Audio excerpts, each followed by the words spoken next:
I hadn't planned on telling them anything. Not at first. All I wanted was silence. Silence from the years of excuses. Silence from the empty promises. Silence from the way they could look me dead in the eye and still treat me like an inconvenience on a ledger. But the moment my sister's face lit up on my screen, her perfect little grin frozen mid-yell because the Wi-Fi couldn't keep up with her, was when it hit me. They were never really quiet with me. They were only quiet about the things they didn't want me to question. It began 3 days earlier, somewhere over the clouds, champagne sweating in my hand as Tokyo's lights spread below like circuits. I remember staring out the window, half numb, half fuming, replaying my last conversation with them, word for word. "Your birthday again," my mother said, as if I'd chosen the date for fun.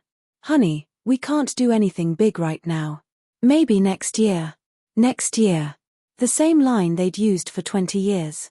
Meanwhile, my sister, 5 years younger, always delicate, always working so hard, had just thrown herself a backyard concert with a live band costing more than my rent.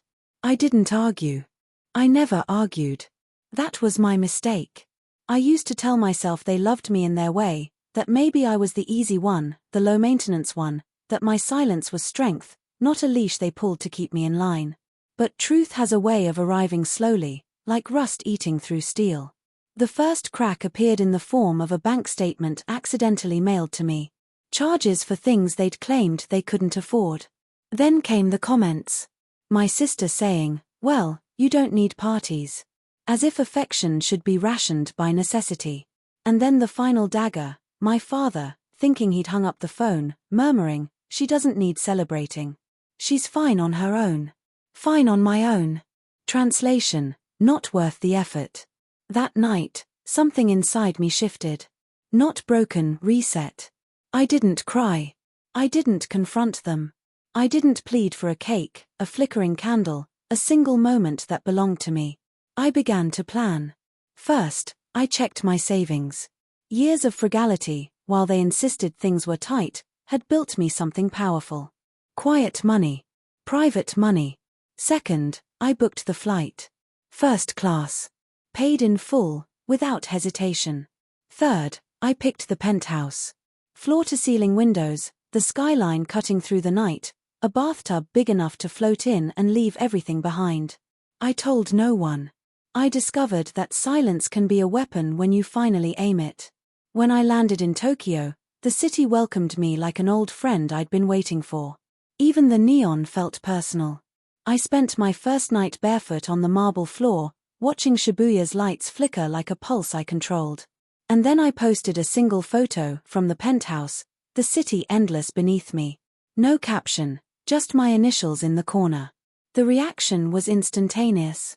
My phone blew up, first my mother, then my father, then my sister, frantic. I didn't answer. I let them stew, let them simmer in the realization that I had gone somewhere incredible without needing their permission or their limits. It wasn't until the 7th missed call from my sister that I finally picked up. She skipped pleasantries. She went straight to outrage. "Why didn't you tell us you were going somewhere? Why spend that much money? Why hide it?" I almost laughed. The hypocrisy was palpable. "You said my birthday was too expensive," I replied. My voice steady, calm, precise. Surgical silence. "We didn't mean no." I let her words hang. I wanted her to hear the truth, not the hurt. "You've celebrated her every year," I said. "You've kept me small so she could shine. You convinced me I didn't need what everyone else got. So I stopped asking, but I didn't stop living." She sputtered, grasping for excuses, tradition, miscommunication, emotional manipulation disguised as concern. But the truth had already won. Her silence admitted it.